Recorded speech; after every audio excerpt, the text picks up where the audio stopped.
reçus par d'autres clients avant la découverte de la fraude. On l'a dit, parmi les victimes, des personnalités connues dans le monde entier, parmi elles Daniel Echter, le créateur de mode et de ceux qui ont perdu une partie de leur fortune chez Madoff. Daniel Echter, bonsoir. Bonsoir. Merci d'être là. Un mot d'abord humainement, c'était des années de travail, de carrière. Perdre tout ça d'un coup comme ça, qu'est-ce que ça fait? Bon, ça, on prend un coup au foie, mais bon, on récupère. Comme un boxeur qui a pris un coup, qui est sonné, et puis bon, la vie continue, et puis finalement, il y a quand même aussi d'autres choses que l'argent dans la vie, heureusement. Alors, racontez-nous, d'abord, la première fois que vous avez entendu parler de Madoff, c'était quand?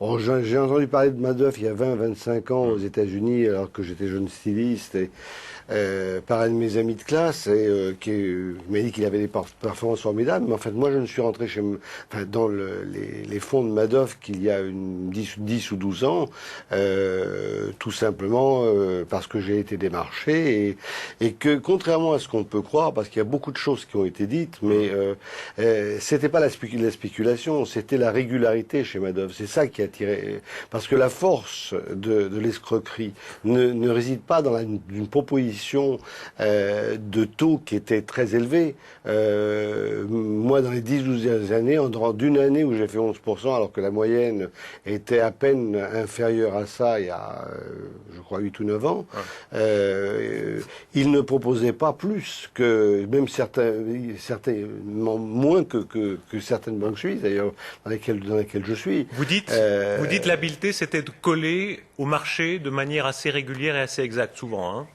Oui, exact, c'est exact. C'est-à-dire qu'il était... Ce qui était chez Madoff, c'est qu'il était régulier. Oui, c'était bon. Et que, bon, c'est là où il a piégé tout le monde. Si des dizaines, voire des centaines de banques se sont fait piéger, si des milliers de gestionnaires se sont fait piéger, c'est que l'affaire était bien montée. Daniel Echter, il utilisait des rabatteurs. Celui qui vous a rabattu, si j'ose dire, était Philippe Junot, l'ancien mari de Caroline de Monaco. Et puis il y avait les banques. Rabatteur, non.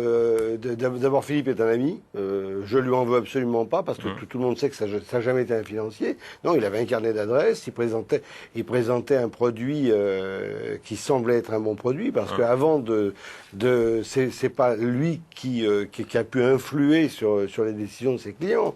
Il faut savoir que chacun des gens floués est responsable de ces investissements, parce que alors, oui. Alors, si vous permettez, maintenant, à l'heure où il faut se retourner contre quelqu'un, dans votre cas, ce sera contre les banques. Vous allez le faire? Contre une de mes banques, une des banques sûrement, parce que j'ai été obligé d'aller dans cette banque que je ne connaissais pas. C'est pour la plus grosse partie. Mais à mon sens, bon, je vois pas les chances qu'il y a vraiment de gagner. Peut-être, on verra. Mais sûrement le véritable responsable, c'est la SEC, c'est-à-dire les organismes de le gendarme boursier américain. De bourse. Oui, quelque part ce travail n'a pas été fait, et moi on ne me retirera pas de l'esprit qu'on ne peut pas monter une escroquerie de cette importance sans complicité. Daniel Echter, merci. On reparlera de ces complices, peut-être nombreux. Merci beaucoup.